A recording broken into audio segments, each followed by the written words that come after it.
It's extraordinary what people say they saw at Ford's Theater that night. John Wilkes Booth was a megastar. The American political climate has always been rife with division, but even juxtaposed against today's polarized environment, it has never been nearly as divided as it was during the Civil War. I'm Alec Baldwin. This is a story that shows how the lines are so often blurred between hero and villain, immortality and infamy, justice and vengeance, and how in that respect nothing has changed today. Listen to The Ides of April, starting July 23rd, wherever you get your podcasts. This series contains adult language and descriptions of graphic violence.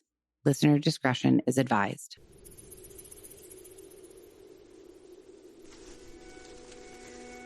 Gather round, lock your doors, and maybe pour yourself something strong, because today we are headed to West Texas, where the sky is big, the heat is oppressive, and one murder was just about as twisted and tangled as a pile of barbed wire in a dust storm. That was a lot of interesting sayings that I included in there. The setting where we are going today is Lubbock, Texas, known for college football and Buddy Holly. But after today, you will never hear the name Lubbock without thinking about a Gatorade bottle, silver bars, a jealous plastic surgeon, and a case so shocking it sounds like a bad Lifetime movie. Except this one's real. Hi, guys. Welcome to Death by Southwest. It is raining. Of course, I chose to record right when it started thunderstorming. So we'll see how this goes. I don't know if you can hear the rain or if it's going to be distracting. I'll do my best to edit it out if it is as loud as it sounds like it is to me. I hope you guys are having a wonderful week. As per usual, I'm not going to get into anything personal. And we're just going to jump right into the story. So let's talk about Lubbock, Texas. I've driven through Lubbock. I actually think I've stayed in Lubbock with Izzy, who was my very beloved bulldog for anyone who's new here. And we used to drive cross country because my family was here in Tucson and I was in Atlanta. So I believe I've stayed in Lubbock, but nothing terribly memorable about it. So researching it, it was kind of like I was learning about it for the first time as well. So let me paint you a picture.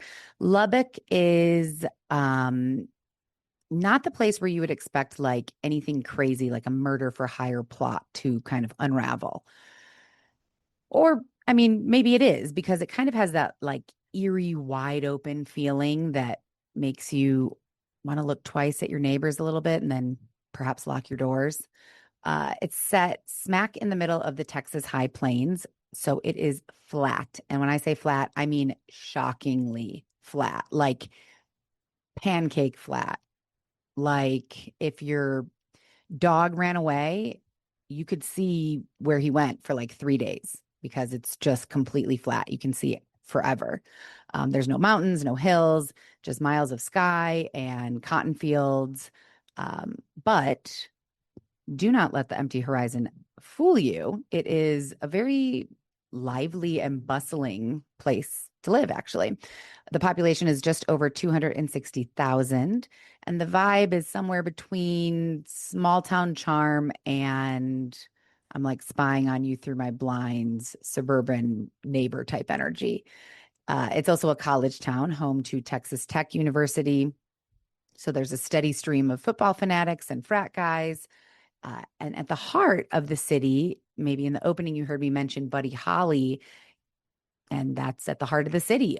Buddy Holly's glasses, like eyeglasses, are immortalized in a statue downtown, kind of watching over the chaos that happens in Lubbock. The people are friendly, but cautious. People who like will wave at you from their front porch, but they also have like 4 guns just inside the door, just in case. Church is big, barbecue is big, and gossip is big.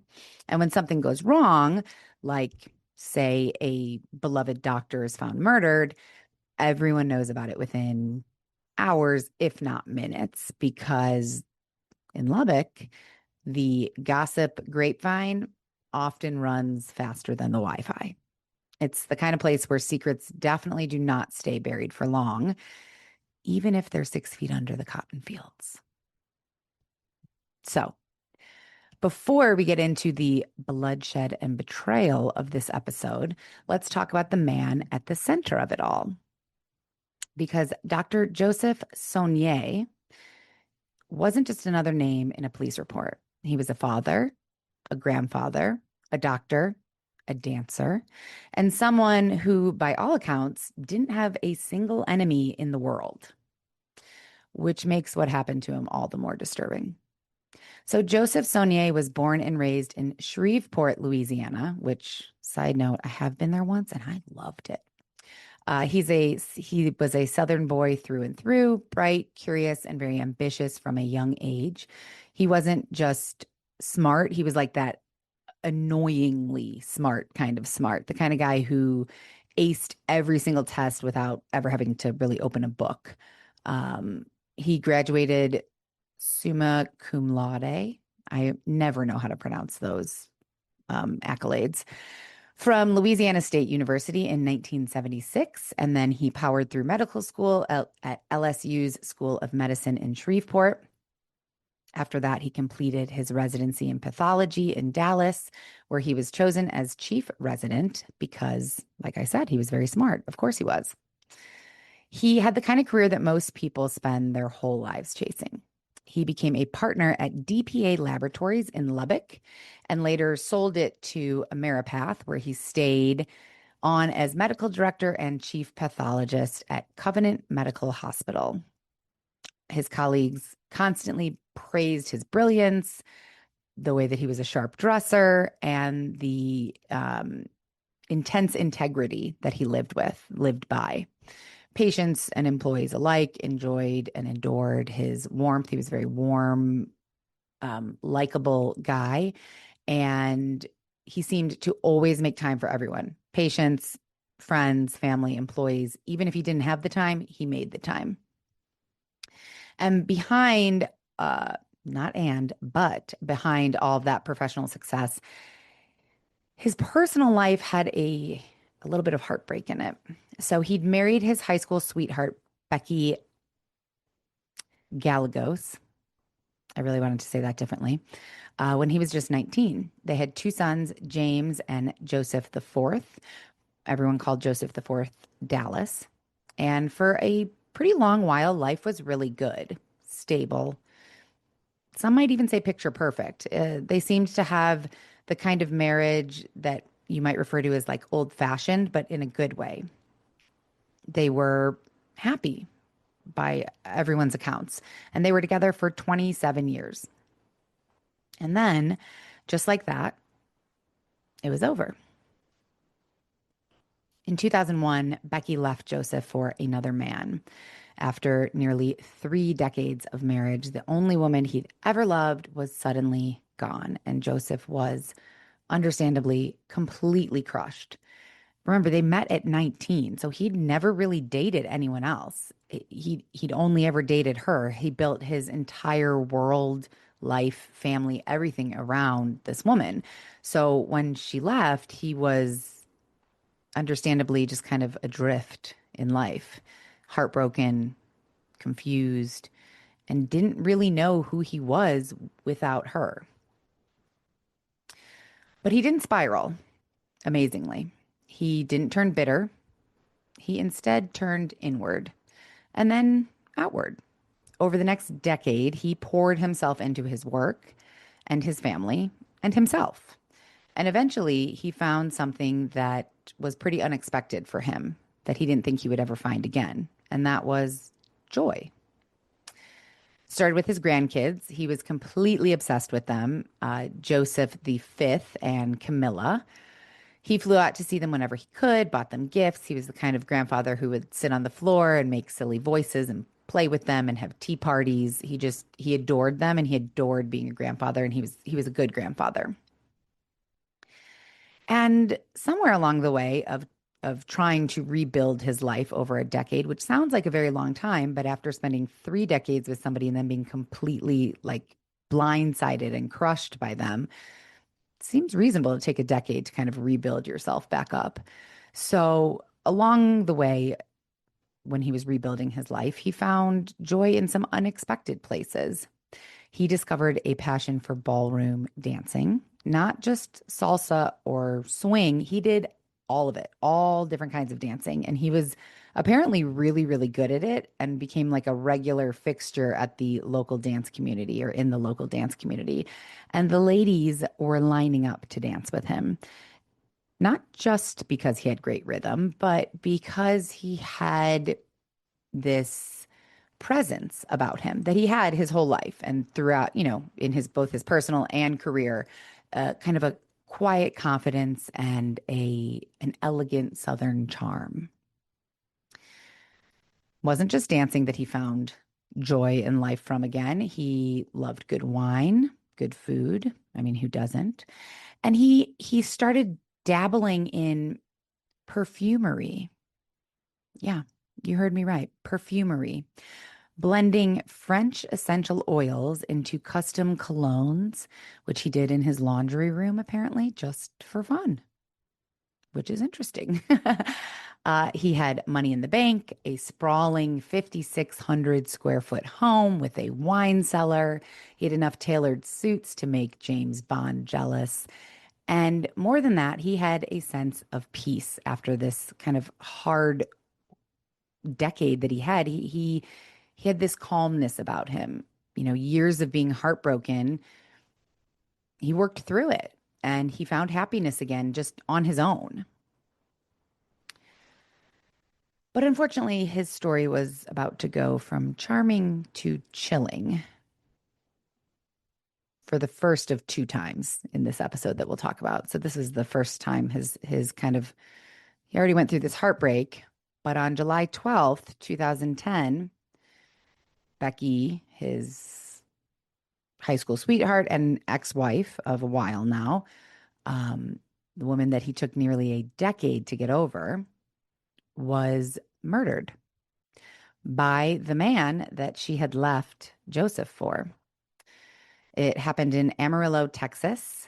And after the man, his name is Mark Ray Acosta, that's who Becky left Joseph for, he killed Becky and then killed himself. So it was a domestic violence murder suicide.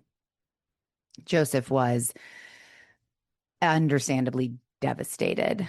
Um, he kind of kept a quiet, stoic,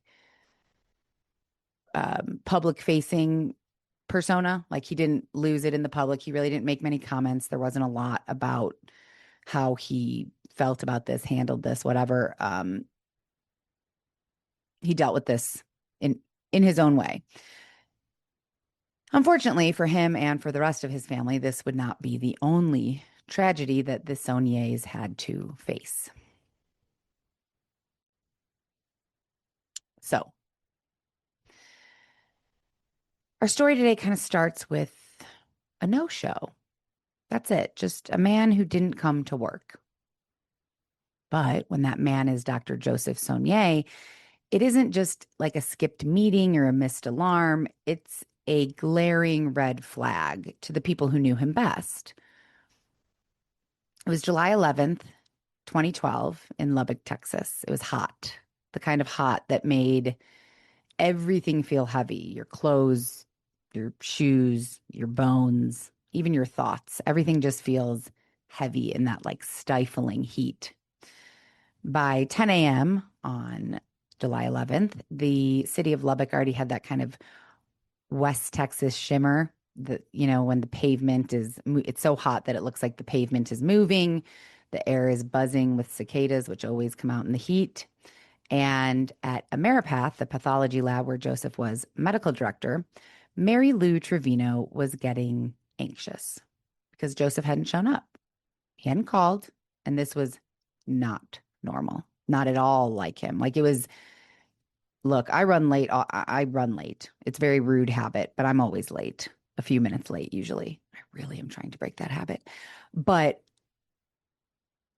so if I didn't show up for something, I think people would be annoyed before they would be concerned. So, but for Joseph, we all know somebody like that who is just punctual? Nope. Punctual and always punctual. And that was Joseph. So there was no annoyance. There was only concern when he didn't show up and he didn't call. So Mary Lou did what any concerned colleague who kind of like had a bad gut feeling already would do. She sent somebody to check on him. There was a courier named Mary Rodriguez, a very loyal employee who always does whatever's asked of them. And so Mary Lou Trevino said to Mary Rodriguez, just go swing by, see if his car's there, maybe knock on the door. It's probably nothing, but let's just be sure. Okay. Mary Rodriguez thought, okay, no problem, right? Wrong.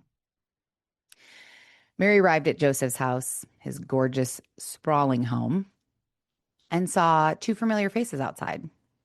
Becky and Nathan, not Becky, his ex wife who was murdered. This is a different Becky. Becky and Nathan were the landscaping crew. They were trimming hedges, watering the lawn, normal landscaping things. Mary asked them if they'd seen Joseph, and they both said no. He hadn't come outside or waved or said hi. And this was also a little bit strange because he was a very, very friendly man. And he knew these landscapers quite well, apparently. So it was not common for him to not say hello, wave, something. And Becky and Nathan and Mary thought, well, he didn't show up for work and he hasn't popped out to say hi. This all is kind of weird. Let's just investigate a little bit. I'm not sure why I guess Becky and Nathan didn't know that he hadn't shown up for work. So maybe they just thought he was busy and that's why he hadn't popped his head out. Anyways, the three of them decided, let's take a lap around the property, look in the windows, let's see what's going on. After they knocked on the door and it wasn't answered. So knocked on the door, rang the doorbell, no answer. So then they walked around the house. And as they got to the back of the house, Mary just felt like something was wrong. Something was off. And then they saw that a window had been completely pushed in, not broken or cracked, just like the whole entire window, including the frame, had been just shoved in and was now lying inside the house. Like someone had kicked it in with surgical precision and then just stepped through. It wasn't necessarily violent because it wasn't even really broken. It was more intentional. Mary froze. She was immediately worried and terrified. Becky, luckily, was still thinking rationally. She immediately took out her phone and called 911. And Nathan did something that kind of walks the line between like heroic and pretty stupid. He said, I'll go in. And he climbed in through the open window into Joseph's house and into the unknown, which I would not have done personally. But okay. So he made his way through the house to the front door and let Mary in and Becky, I believe. They began to search the house and immediately realized that something was wrong. The living room looked not normal. The coffee table was flipped over. There was a glass that was shattered on the ground. There were visible scratches on the hardwood floor, like long, deep ones, like something had been dragged. And then, of course, there was the blood. Not a ton of blood that they saw at first. It was tiny at first, just like a little smear here, a drop here. And then they started following the blood and it grew into a much more intense blood trail and kind of wound its way through the house like a sick breadcrumb path guiding them towards the garage. Mary walked into the garage first. The air inside was heavy. She kind of scanned the garage before fully stepping inside, saw familiar shapes, Joseph's different cars, his storage shelves, a pretty normal looking garage of a man who lived pretty tidily and neatly. But then she looked down and she saw 2 feet, human feet, sticking out from behind one of the cars. She was like, no, no. She said, Nathan, you go look. Nathan was somehow still kind of calm, and he walked around the car, and there he was, Dr. Joseph Sonnier, lying in a big pool of blood. He had very clearly been shot multiple times. And if that wasn't enough, it appeared that he had also been stabbed. His life looked like it had ended right there in that garage. A man who had danced under the lights of Paris, who had rebuilt himself after heartbreak, who had spent his life healing others and fixing things that most of us probably couldn't even pronounce, had died alone, brutally and violently. And what police would soon uncover wouldn't just be a mystery. It would be, well, a big mystery, fueled by arrogance, obsession, and the kind of delusion that will really make your skin crawl. So the Lubbock police were on the scene within minutes. And at first, like any good detective, Zach Johnson tried to stay practical, focused, objective. But the minute he stepped inside Joseph Sonnier's house, that changed. This wasn't a burglary gone wrong. This didn't even seem like a crime of passion or opportunity. No, this felt methodical, calculated. Like someone didn't just want Joseph dead, they wanted him silenced permanently. They locked down the scene. The evidence teams moved in. And the first thing they noticed is that nothing seemed to be taken. There was lots of expensive electronics still there, not touched, plenty of jewelry, a high-end wine collection, expensive watches. Everything was still there, which means that this wasn't about stuff. This wasn't about things. This was about him. This was about Joseph. And as the evidence teams were going through, they noticed something tucked kind of in the corner of the dining room that no one had noticed before. A Gatorade bottle. Not like an empty Gatorade bottle that was, somebody tried to throw it in the trash and missed and it ended up on the floor. No, this one was lying there like intentionally, like this whole entire scene kind of felt so far, like it was all very intentional. And it had something inside of it, fibers, tape, and some black residue. At first glance, it did look like trash. At second glance, it looked like someone made a silencer, like for a gun. Now, if you're like me, I was thinking you can't use a plastic bottle as a silencer. I mean, I've seen in the movies like, a pill, they'll use a pillow or something like that. I even think in one episode that we've done on here, it's coming to me in bits and pieces. Somebody used like a tissue, a toilet paper roll with stuff stuffed inside. I could be making that up. Anyways, never heard of a Gatorade bottle being used. But apparently, with the right kind of gun, with a small caliber pistol, a thick plastic bottle stuffed with padding can muffle the sound of a shot. Now, not going to make it totally silent, but quieter than it would be without that Gatorade bottle stuffed with padding. So now the detectives have a makeshift silencer and no signs of any forced entry outside of just that one window, which is forced entry. But again, weirdly, like neatly, like popped out, like almost like a handyman did it. That was it. Nothing else was taken. And there, at this point, is no other evidence except for the blood. So they follow the blood, which started in the dining room near an overturned chair and a broken glass, which is where they assume the attack began. And then it moved. Drops of blood, then a streak, then more drops, heavier drops, all the way to the garage where they are now believing that Joseph collapsed. So their very initial working theory was that Joseph was shot first in the dining room. He was bleeding. He was confused.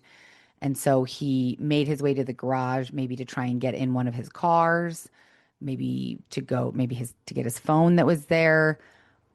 But whoever attacked him followed and then stabbed him 11 times. We call that overkill or rage or desperation or all of it. Now, although nothing appeared to be taken at first, once they found the body, they discovered that wasn't entirely true. Joseph's shoes were still on, his belt was still fastened, his wallet was still in his pocket, but his watch was missing, which was weird. This was a watch, a very nice watch that he wore every single day. He never forgot to wear it. So he would have been wearing it, but it wasn't on the body. It wasn't in the house. Also missing his cell phone, gone, couldn't find it, which led police and detectives to think, did whoever do this want to erase something from the phone, maybe?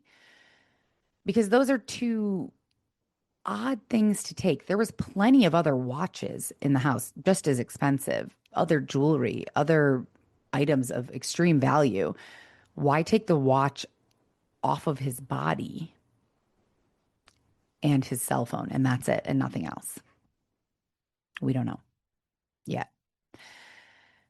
So early theories were swirling. Remember, this is Lubbock. It's a gossip town. So maybe a patient's family, a disgruntled employee, a jealous ex. But every person that Joseph worked with or Joseph knew said the same thing. He was loved, kind, fair, supportive. In terms of the people that worked for him, he was the kind of boss that you don't just respect, but the kind of boss that you actually like. Like people liked him a lot. His employees liked him. So police moved on, okay, maybe it's not somebody that he works with. Let's look at his romantic life. Who was he dating? Was there someone new in his life? And it turns out there was. Her name was Rochelle. She was beautiful, blonde, recently divorced, and apparently deeply in love with Joseph. So detectives gave her a call. And what she had to say changed everything. Now, if you'd asked Dr. Joseph Sonnier 5 years earlier whether he thought he'd ever fall in love again, he probably would have laughed or cried or both. Because after 27 years of marriage to his high school sweetheart, his world imploded when she left him for another man. And like I said before, it wasn't this dramatic, like rage, punch holes in the wall type heartbreak. It was this like quiet, aching heartbreak that he suffered from for years. So starting over at 50 years old felt kind of impossible for him. Not to mention that as soon as he kind of got his life back on track, then she had this tragic death. But then in late 2011, he met Rochelle Shatina. And for the first time in a long time, Joseph felt that possibility of love again. They met the way that all second chance at love stories meet, the best way possible, on the dance floor. As I mentioned, Joseph had gotten into ballroom dancing as kind of a like post-divorce therapy. And Rochelle, she had been dragged to a salsa class by a friend, and then she never looked back because she met Joseph. She was tall, blonde, beautiful, and elegant in a way that kind of makes you stand up a little straighter without even realizing it. She had 4 children, a full life, and a very sharp sense of humor. She'd been married twice and divorced twice. The first was to her high school sweetheart, and the second was to a man named Thomas Shatina, an engineer who left her for a married woman. Lots of people leaving each other for other people here. The second divorce was hard on Rochelle. It stung, but she pushed forward and was trying to rebuild her life as well, similarly to Joseph. After her second divorce, she dated a little bit, but nothing really stuck until Joseph. this charming, silver-haired pathologist with, a wardrobe, like I mentioned, like that would make James Bond jealous. He had so many nice suits. Everything had a pocket square, and he just had this kind of quiet swagger, and he just immediately swept her off her feet. And she equally swept him off his feet. They were a really good match. They looked physically perfect together. Handsome doctor, graceful French woman. They moved quickly, but not recklessly. They traveled, they took weekend trips, they danced, they cooked. Joseph taught Rochelle about wine, and she brought this amazing energy and laughter back into his life that had been missing for so long. Joseph's sons adored Rochelle. His grandkids adored her. She went with him on a trip to California to visit them, and she was wonderful with the kids. They were in their 50s, but apparently acted like college sweethearts. They had that like giddy, can't stop smiling kind of, pinch me, is this real? This is so amazing, this love type feeling, like most relationships are in the early days, that very honeymoon period. But this honeymoon period for them lasted, well, until it didn't. In June of 2012, just weeks before Joseph's murder, they took the kind of trip that people dream of. They took this amazing dream trip to Paris. And they did the whole, I'm going to slaughter this, but I'm not going to try, where you put a lock on the bridge and then you throw the key into the river as a symbol of unbreakable love. They did that. They put a lock up there to symbolize their unbreakable love. But in their case, that unbreakable love only lasted for 3 more weeks after they did that. When police first called Rochelle Shatina, she answered and was in tears. She was distraught. She told detectives that Joseph wasn't just her boyfriend, he was the love of her life. And they'd just gotten back from Paris, where they had promised forever to each other. And now, just weeks later, she's sitting at home, sobbing to detectives, trying to make sense of the fact that Joseph had been murdered in cold blood. But as police are talking to Rochelle, she said something unsettling. She said, "I think someone's been watching us." Okay, police were like, wow, this escalated quickly. She was crying and just couldn't even believe it or make sense of it. And now somebody's been watching them. She said there were moments, small, strange, kind of creepy things that happened in the weeks before Joseph's murder. At the time, she'd brushed them off, like she was being paranoid. It was, she was overthinking something. She didn't think it was anything. She clocked it, but then kind of brushed it away. But now, thinking back, maybe she brushed it away too soon. The first incident happened when she was at the gym. She was mid-workout, and she noticed a man standing at the door staring at her, not working out, not talking to anyone, just standing there watching her. And like he was waiting. And she said it made her feel very weird. It was creepy. Another time, she and Joseph were drinking wine in his living room when it seemed like a camera was flashing outside of the window, like someone had been taking pictures of them from the backyard. Joseph and Rochelle both freaked out. They didn't find anybody on the property, but Joseph changed the locks on his house and his gate like that week, shortly after that happened. And then there was a letter. An anonymous note signed, well, it's not really anonymous, I guess, signed by someone claiming to be Tina, said that Joseph had paid her for sex. Like she was like a full escort. Rochelle didn't believe it for a second. The note read kind of like a Lifetime movie script. She figured it was, maybe it was like an ex that was trying to cause drama. I mean, although Joseph didn't have any exes because the only ex he had been murdered already. So as Rochelle's telling detectives this, they said, well, did Joseph have any exes that didn't like him? Rochelle said, no, actually, not really. She thought maybe he had dated the dance instructor at the dance place where they danced briefly, but she wasn't even sure. And if he did, it wasn't anything serious. So then they said, okay, well, what about you? Do you have any exes that could be problematic? And Rochelle paused and said, well, yeah, actually, I do. Enter Dr. Thomas Michael Dixon. His friends, and we're going to use that term loosely, his friends called him Mike. Rochelle met Mike in such a romantic way. She walked into his med spa for a little Botox. He was married at the time, but that did not stop him from flirting a lot with Rochelle.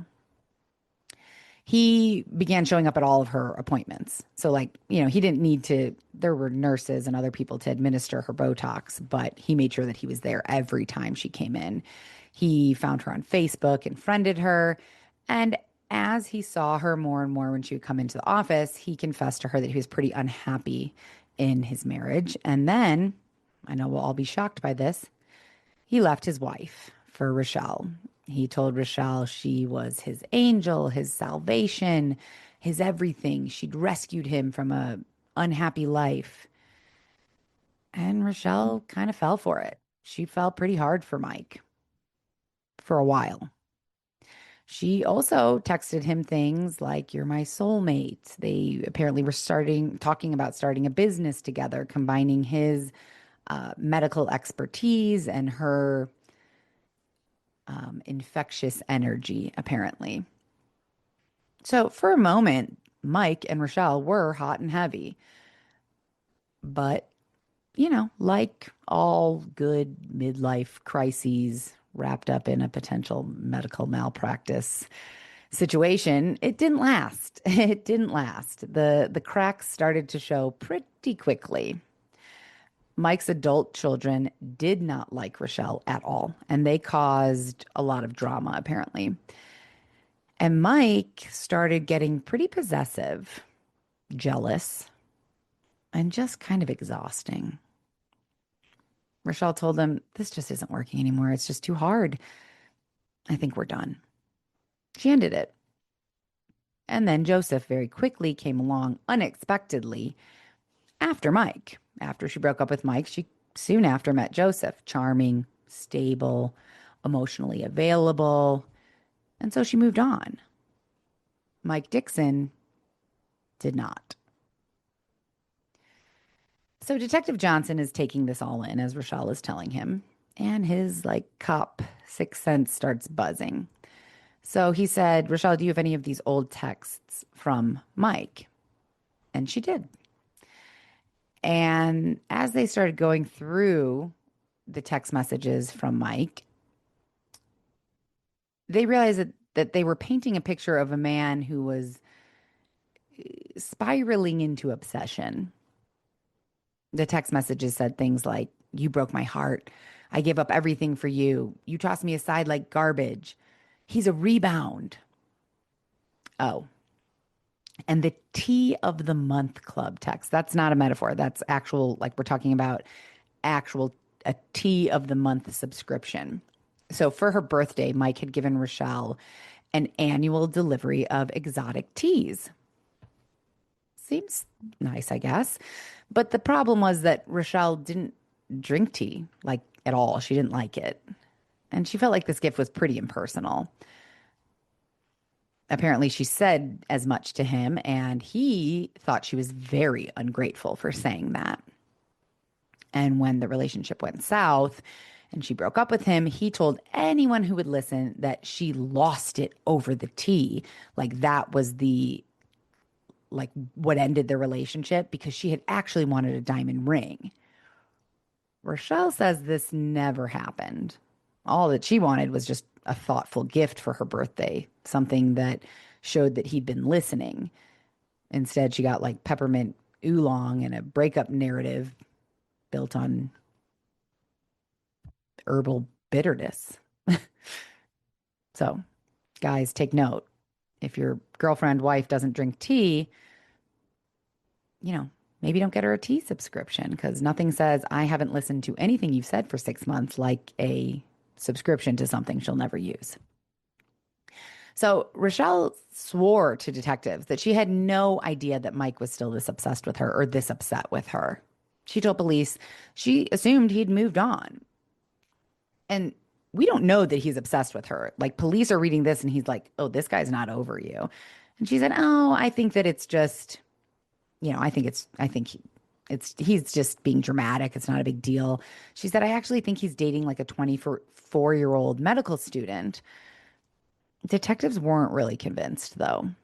And they weren't the only ones. One of Rochelle's good friends, Shayna, thought Mike could be dangerous and that Mike was obsessed with her. She told Rochelle, watch your back, because she had recently, apparently Shayna, Rochelle's friend, had recently had dinner with Mike in Dallas. Don't know the circumstances there. And he had spent the whole night talking about Rochelle as if they were still together. But they weren't. So it was weird. So now detectives had a new target.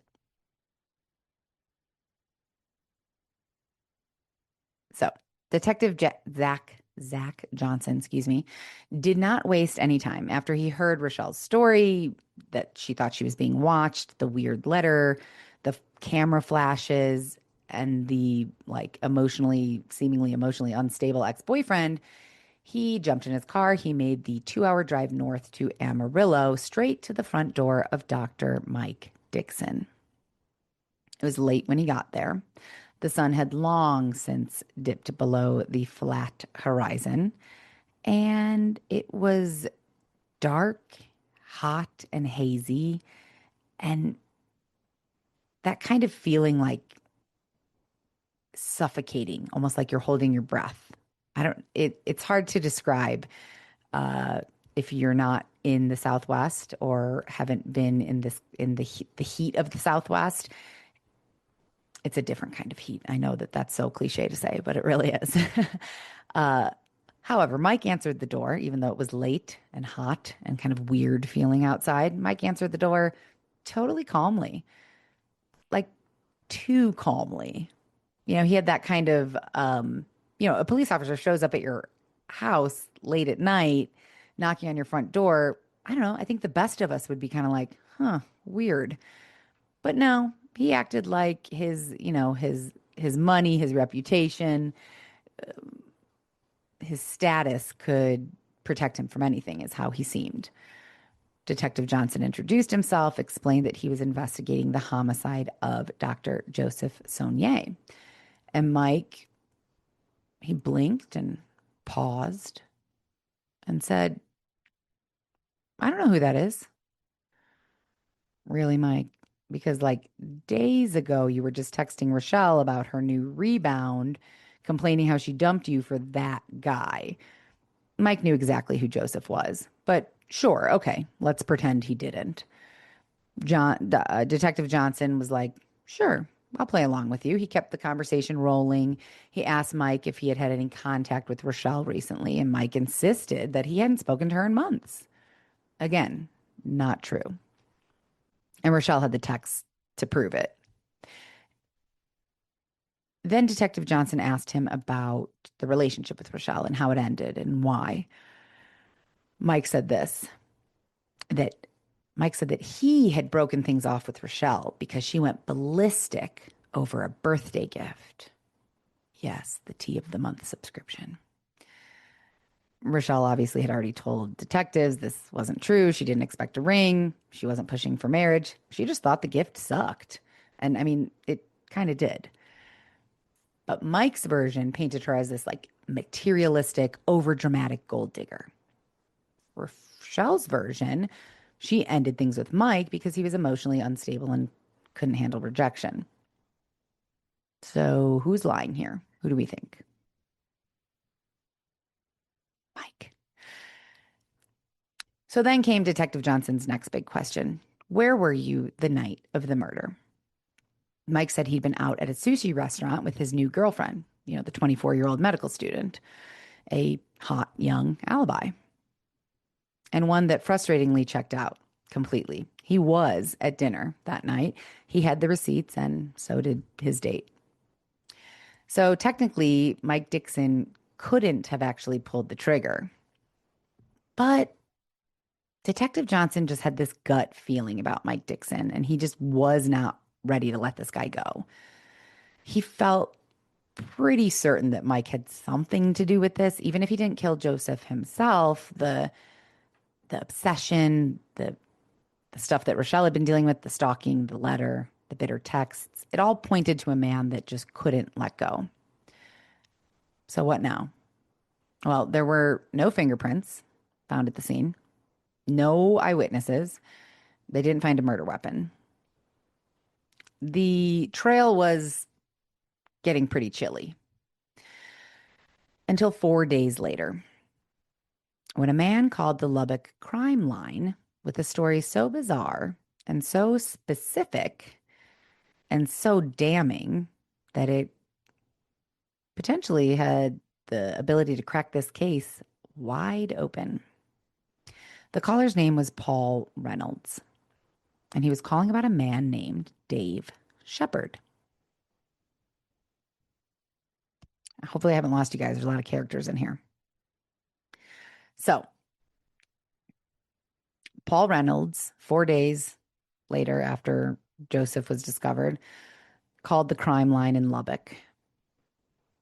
And he identified himself as Paul Reynolds. He said, I'm a nurse who's fallen on hard times, and I'm crashing on the couch of an old friend in Amarillo.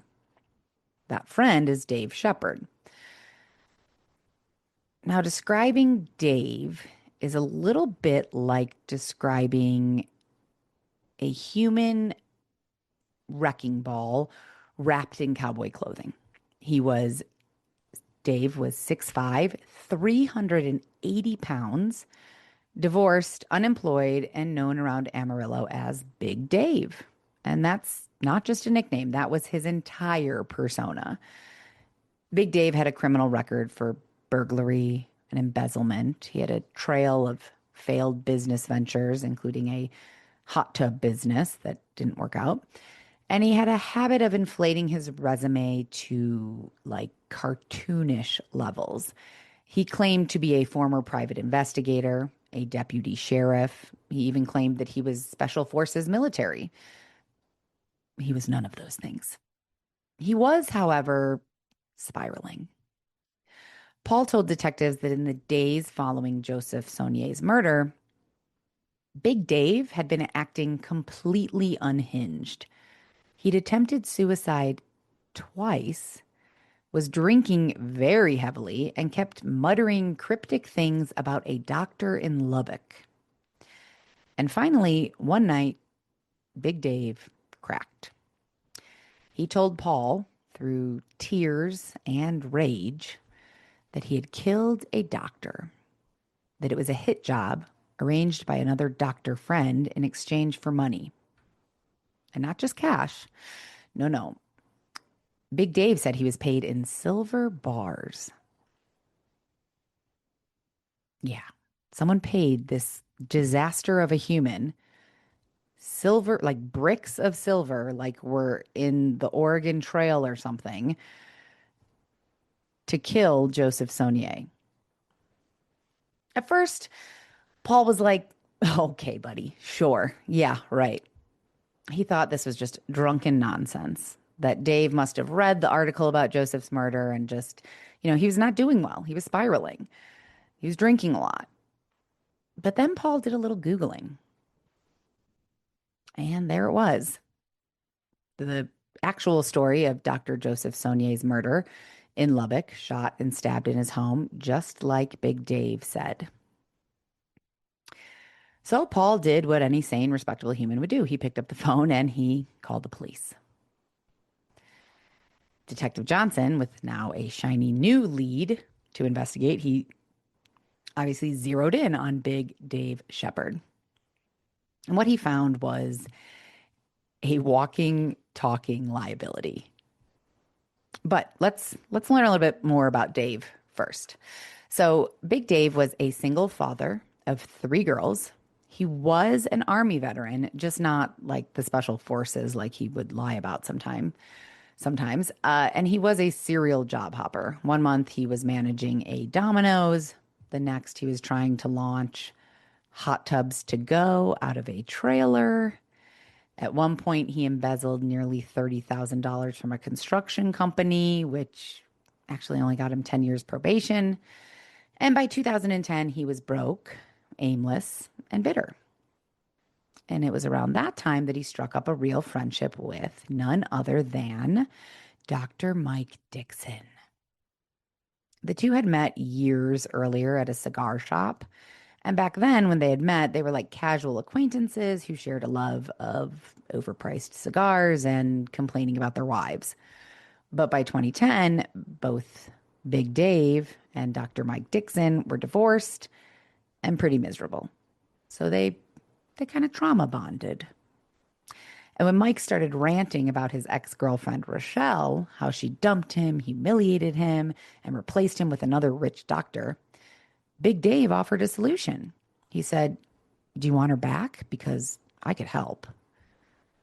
Now, at first, it was nothing violent. It was just two guys talking. The initial plan was to just embarrass Joseph, get some dirt on him, break the happy couple up, and make Rochelle come crawling back to Mike. Didn't seem like a great plan to me. I mean, seems kind of like some real delusional, like man fantasy going on here, but okay. Dave pitched himself as a private investigator. He told Mike he had the skills to dig up secrets. He could follow Joseph around without being noticed. He could take photos. No one would know he was there. He could do it all. Mike was sold. He was all in. He took Dave on a little surveillance tour of Lubbock. He pointed out Joseph's house, Rochelle's house, the dance studio where they met. Big Dave and Mike Dixon even sat and watched Joseph and Rochelle in dance class dancing through binoculars like a couple of rear window extras that were rejected. Then they went and grabbed some hot wings at Buffalo Wild Wings like it was just a regular Tuesday. This could have, at this point, remained just like a pathetic little spy game. But Dave had to take it a little further. He started stalking Joseph, following him to work, to dance class. He was trying to catch him cheating or doing something underhanded or sneaky. But Joseph wasn't cheating. He was 100% in it with Rochelle, like head over heels. No secret girlfriends, no scandal. There really wasn't any dirt to be found on Joseph. Not to mention that Big Dave was a pretty bad PI. He'd lose Joseph constantly when he was following him and then be like, fuck it, I give up. And he'd go smoke cigars and text Mike things like, "Nothing to report today." So Big Dave decided to pivot. The PI thing wasn't working. He wasn't finding any dirt on Joseph. So he bought a book called Getting Even, the Complete Book of Dirty Tricks. And yes, this is a real book. So Big Dave started getting creative. He subscribed Joseph to gay porn magazines, hoping someone at the office would find them. I mean, we're in like, what, 2012 here? Is that really that big of a deal? I feel like that's stupid, but fine. Big Dave forged letters. He took, remember the letter from the supposed escort that Joseph paid. Big Dave took flash photos through Joseph's windows to scare him, which it did. Big Dave was the one at the gym staring at Rochelle like a creeper. He was trying to freak them out. And I mean, he did a little bit.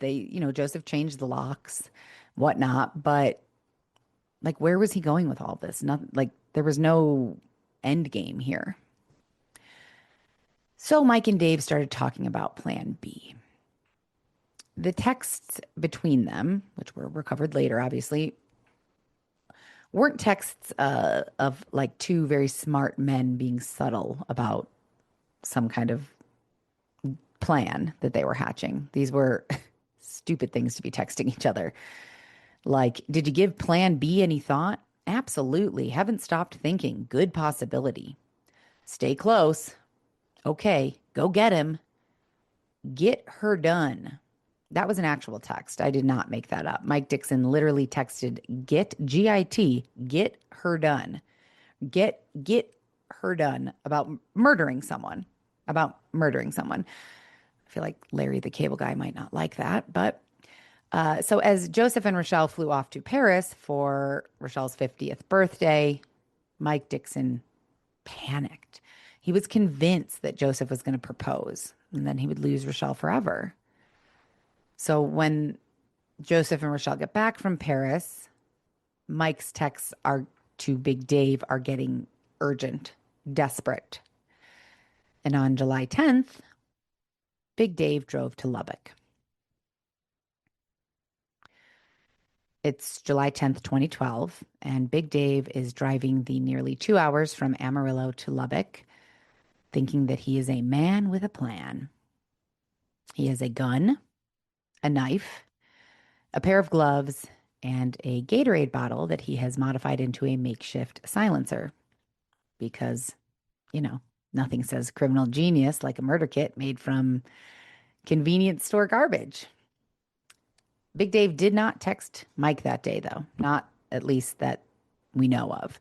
There were no last minute pep talks, no like, you got this, man, go do it, which you would kind of expect after their previous text exchanges. It was just a long, silent drive across the Texas plains. And sometime late that night, Dave pulled up near Joseph Sonnier's house. He parked away from the property. He walked through the side yard. And then he popped that window, frame and all, and he waited inside the house for Joseph to come home, armed and silent, waiting in the dark. According to Dave's later confession, when Joseph finally walked in through the front door and stepped into the dining room, he was caught completely off guard. Dave didn't say a word. He just lifted the gun, a .380 caliber pistol, and started firing through the Gatorade bottle. It wasn't silent, but it was quiet enough. Joseph was hit. He stumbled backwards. Blood spattered on the wall, the floor. But Joseph wasn't dead. He got up. He tried to make his way towards the garage. Again, maybe hoping to get to his car, find a phone, something. But Dave was close behind. And when he decided he was done using the gun, he pulled out the knife and stabbed Joseph 11 times. And then Dave checked for a pulse and confirmed that Joseph was indeed dead. And then Dave walked out the same way he came in, through that window, got back in his car, drove back to Amarillo, and cashed in, literally. Remember, silver bars. He had taken them from Mike Dixon as payment, 3 of them, worth about $9,000 total, apparently. He had pawned one before the murder as like down payment, and then he pawned the other 2 after, once the job was done.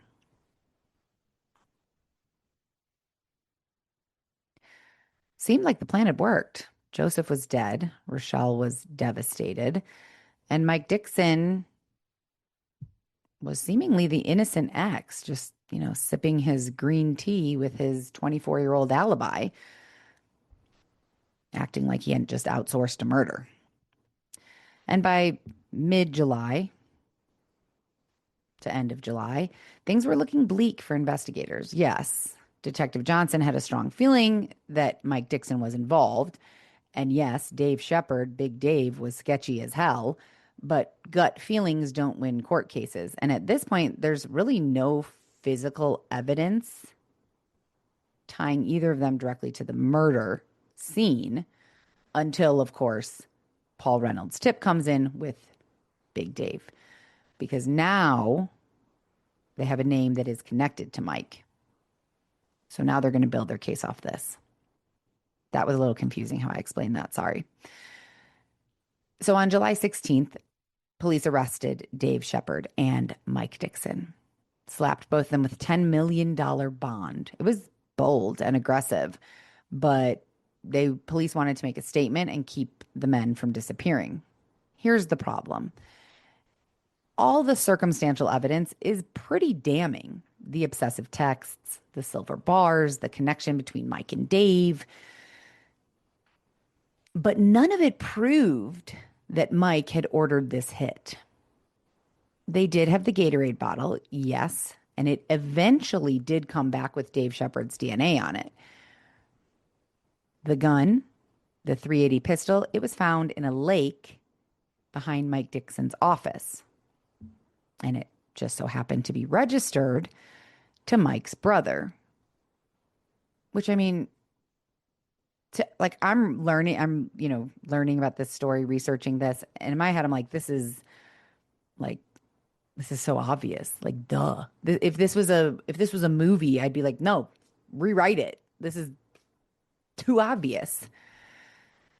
Still, somehow this wasn't enough. All of it could be explained away, by a halfway decent defense attorney. And Mike was not talking. He clammed up the second that after he talked that night to Detective Johnson, he lawyered up and he, just kept sipping on his metaphorical tea, denying everything, any involvement. So detectives made a strategic decision. Now, look, at this point, this is why what I said before was confusing. At this point, Dave Shepard hasn't confessed. They just have the tip from Paul Reynolds, who called it in. So they're thinking, all right, Mike's not talking.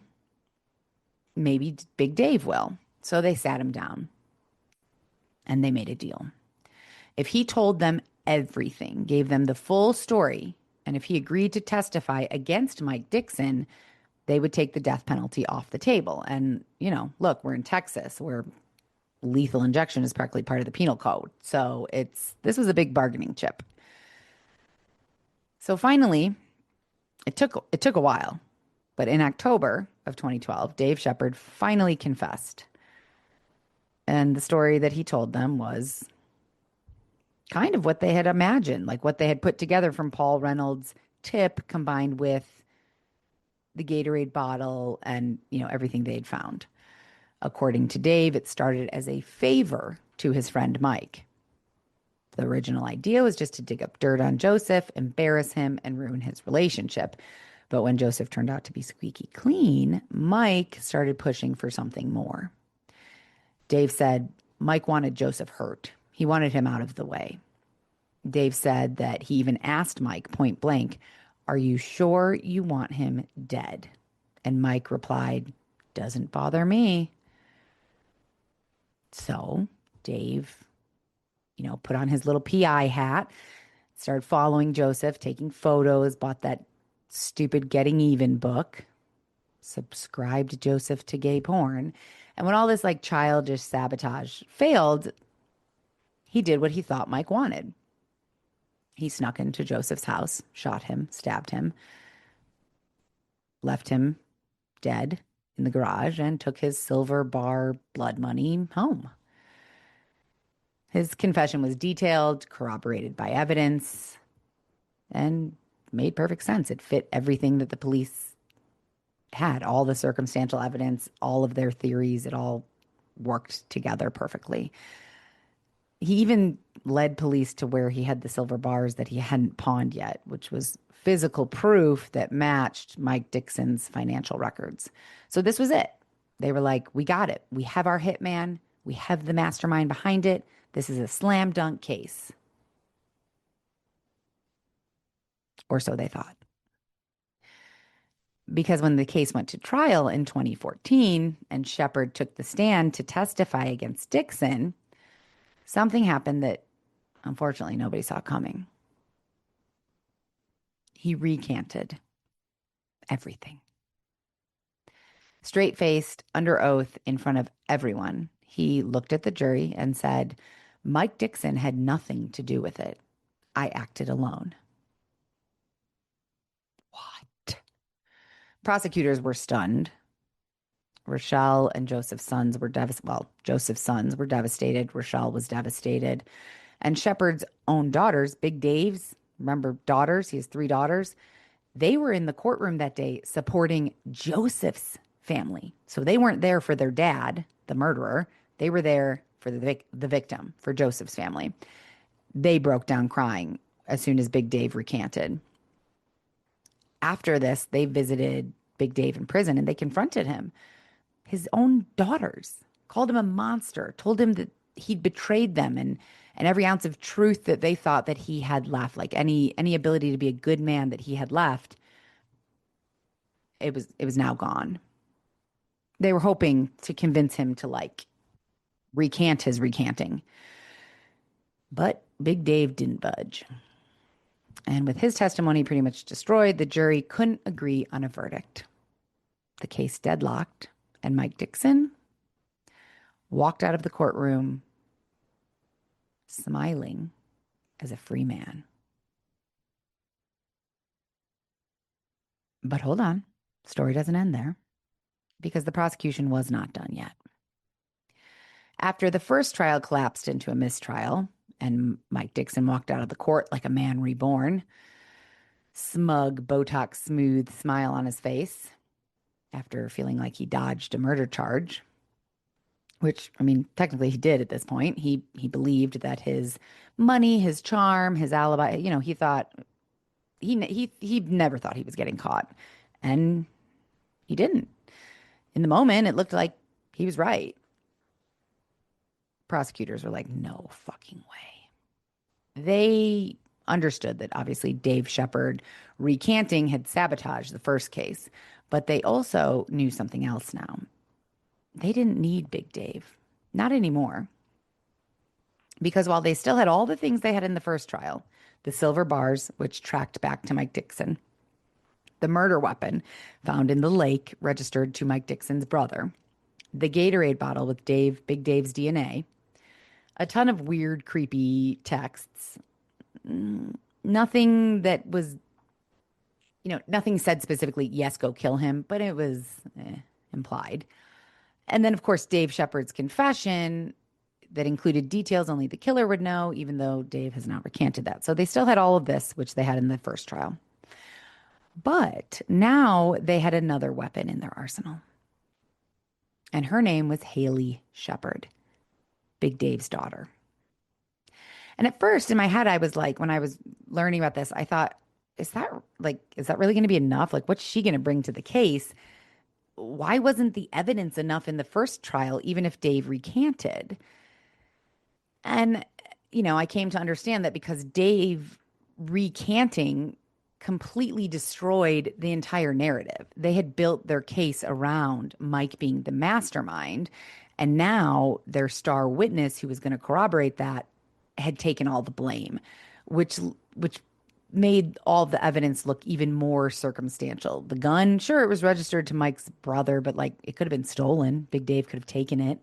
The texts, nothing explicit enough there.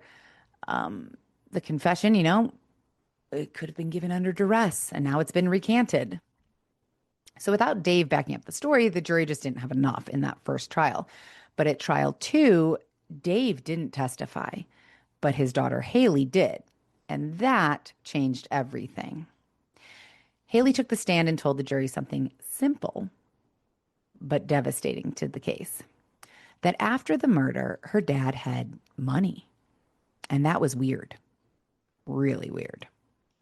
He'd been flat broke, the kind of broke where like going out to eat, not an option. Buying new tires for Haley's car because she desperately needed them, that's a fantasy. Wasn't going to happen. But suddenly, right after July 11th, Big Dave was taking Haley out for expensive dinners, bought her a brand new cell phone, replaced all of her tires. I mean, granted, this man had only just come into $9,000. Now, look, if I came into $9,000 now, I don't even know what I would pay all my bills and I would sleep restfully without worry for once. But, he's acting like he just won the $1 million lottery. He's like throwing money around like crazy. And Haley kept saying like, Dad, where's this money coming from? And Big Dave said, I did some work for Mike and he paid me early, but don't ask what I did for him. Okay, weird. She wasn't the only one. Haley wasn't the only one who noticed Dave like being real flashy with this newfound money. His ex-wife told investigators same thing. All of a sudden, Dave, like immediately after July 11th, Dave is like flaunting new cash. It's not millions, but it was enough to be weird because he was so broke before. So this time, the prosecution felt like we don't need a dramatic confession or testimony from Big Dave because we have logic, forensics, and the one thing that Mike Dixon had always considered his secret weapon, his ego. Because against the advice of every single person with a law degree or even any knowledge of the law, Mike Dixon took the stand in his own defense at the second trial. Yeah, he thought he could talk his way out of this murder for hire charge that he was being accused of. And at first, it kind of worked. Like he was smooth, charismatic, he said all the right things. He was just charming enough. He was believable. Again, at first, because then he kept talking, and the longer he talked, the more he talked. He over explained, deflected, got snippy at like in his own story at himself. Then he started playing the victim. There was just, he talked and talked and talked himself into being unbelievable. So slowly but surely, the jury began to see that he was manipulative, a narcissist, and a man who saw women and possibly everyone else as completely disposable. One juror later said that Mike Dixon's ego was larger than life, and that every time he tried to talk about morality, it was like watching a cartoon villain read the Bible. Another said he dug his own grave with that testimony. It took the jury 3 hours to reach a verdict. Guilty of murder for hire. Guilty of masterminding a twisted, ego-driven plot to punish the woman who didn't love him back. Mike Dixon was sentenced to life in prison without parole. And this time when he left the courtroom, he wasn't smiling.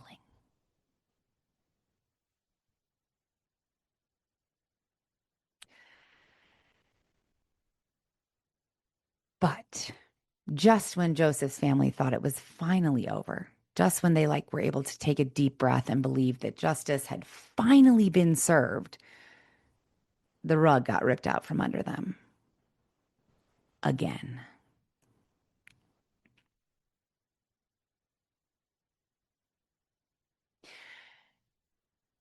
Because 2 years later, Mike's lawyers filed an appeal. And somehow, in a maddening twist of legal fate, they found not one, but two technicalities buried in the trial that they were going to use to try and get it overturned, get his conviction overturned. Technicality number one was a closed courtroom. So Dixon's defense claimed that his right to a public trial had been violated because on 3 occasions, the judge temporarily closed the courtroom to spectators. These weren't days-long closures. They weren't like malicious closures. It was procedural, brief closures, moments when the court needed to limit entry because of space or sensitive topics. Yet the Texas 7th Court of Appeals ruled that those closures, however small, were enough to call the entire trial into question. What's more annoying is that at the time, like during the trial when the judge closed the courtroom, Dixon and his defense team never objected, not once. But the Texas 7th Court of Appeals said, yeah, it's a problem. Technicality number 2 had to do with cell phone data. Investigators had used Mike's cell phone location data to help establish the timeline, showing that he wasn't in Lubbock at the time of the murder, but that he had been in contact with Dave Shepard throughout the planning stages. But then in 2017, the US Supreme Court handed down a decision in Carpenter versus the United States, which ruled that obtaining cell site location information without a warrant violated the Fourth Amendment. So even though the murder happened in 2012, the trial happened in 2015, and the phone records were barely relevant, honestly. They were a very small part of the case, but the court decided to apply this new law retroactively, which meant that the phone data was now inadmissible. And just like that, in 2020, Mike Dixon's conviction was overturned. He was released from prison, put on house arrest with a GPS ankle monitor. He was free to sleep in his own bed, get takeout, and play the role of the wronged man all over again.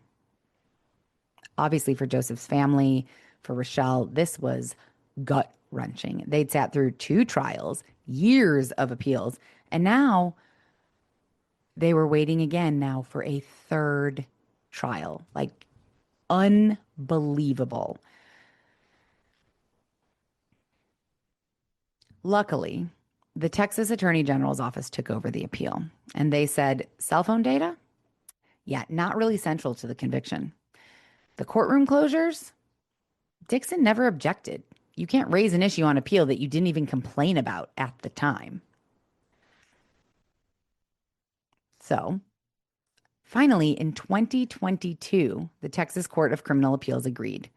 They reinstated Dixon's conviction, life in prison without parole, final, done, no more appeals, no more loopholes. Mike Dixon, the plastic surgeon with a God complex, was once again behind bars, and this time for good.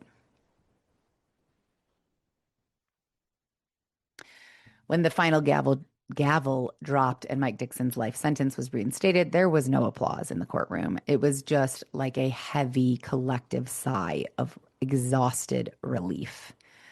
For Joseph Sonnier's sons, James and Dallas, I mean, they'd been living in this nightmare for over a decade. They'd lost in that decade both of their parents to murder in 2 completely unrelated incidents. I mean, this just blows my mind. 2 separate murders, 2 separate cities, 2 separate killers. July 12th, 2010, their mother, Becky, was murdered in Amarillo by the man she left Joseph for. July 11th, 2012, so just like 2 years and 1 day difference. Their father was murdered in Lubbock by a man hired by the ex of the woman he fell in love with. 1 day shy of the 2-year anniversary of Becky's death, Joseph was murdered. It's like a level of tragedy that it feels just cosmic in its cruelty. Not to mention that these kids, Joseph's kids, had to sit through not 1, not 2, but 3 separate trials before their dad got justice. At one point, Dallas Sonnier, who actually is a movie producer in Hollywood now, he told reporters, I had to clean the blood from my mother's home, and 2 years later, I had to clean the blood from my father's home. I mean, awful. Rochelle, the public was pretty cruel to Rochelle, actually. The early media coverage painted her as a gold digger initially, a woman who drove 2 men mad with her beauty and charm. You know, it was kind of classic misogynistic garbage. Nobody talked about it in the media initially. Nobody talked about that she was a single mom trying to rebuild her life, that she was stalked, manipulated, that she lost the love of her life in this horrible murder. You know, and that she had to grieve while the media kind of painted her out to be this like gold digger. She eventually filed a defamation lawsuit against Dixon, fighting back against the narrative that she was some like scheming seductress. And she won, but, you know, the trauma can't be reversed with a court ruling. So don't know much what happened to her. She stayed mostly out of the spotlight, living a quiet life. And Big Dave Shepard is serving life in prison without the possibility of parole. He took the plea deal after his confession. which got him locked up for good. But even behind bars, he couldn't stop spinning stories, apparently. After he recanted and sabotaged the first trial, he spent years dodging interviews, refusing to explain why he lied. Even when his own daughters confronted him about it. And therefore, his daughters supported Joseph's family during the remaining trials. And they believed that their father wasn't only a liar, that he was a killer. They fully believed that, which he was. He killed a man for 3 silver bars. And then there's Joseph, of course, the man at the heart of this story, the father, grandfather, doctor, dancer, a kind man who finally found joy after unimaginable heartbreak, only to have it all ripped away by someone else's ego. Joseph's friends and family remember him not as a victim, but as a man who lived fully, who loved music, perfume, travel, wine, his grandkids, and had just begun to start loving Rochelle. And he didn't obviously deserve any of this. This wasn't a crime of impulse or passion. This was a murder born from entitlement, from the belief that if I can't have her, no one can. So what do we take from all of this? Ego can be a dangerous thing. And of course, control is not love. And that justice, while slow and infuriating in this case, can still be served eventually. And that is it for today's episode. Thank you for listening to Death by Southwest. As always, thoughts and prayers go out to Joseph's entire family, Rochelle and her family, and anyone else who was affected by this very, very tragic story. Yeah, that's it. So thanks, guys. If you are loving Death by Southwest, please subscribe, follow, leave a review, comment on Spotify. You can also check out Patreon for a lot more behind the scenes kind of life stuff. And I'll be back next week with more true crime. As always, stay curious, stay safe, stay out of the desert after dark. Oh, and if anyone ever tries to give you a Tea of the Month subscription as a birthday gift, run. Bye, guys. Death by Southwest is hosted by Jenna Schneider and Margot Carmichael. Executive produced by Margot Carmichael. Produced by Jenna Schneider. Audio editing and sound design by Margot Carmichael. Music by Soundstripe. And a special thanks to Edward R. Murrow for letting us borrow his famous sign-off phrase, "Good night and good luck."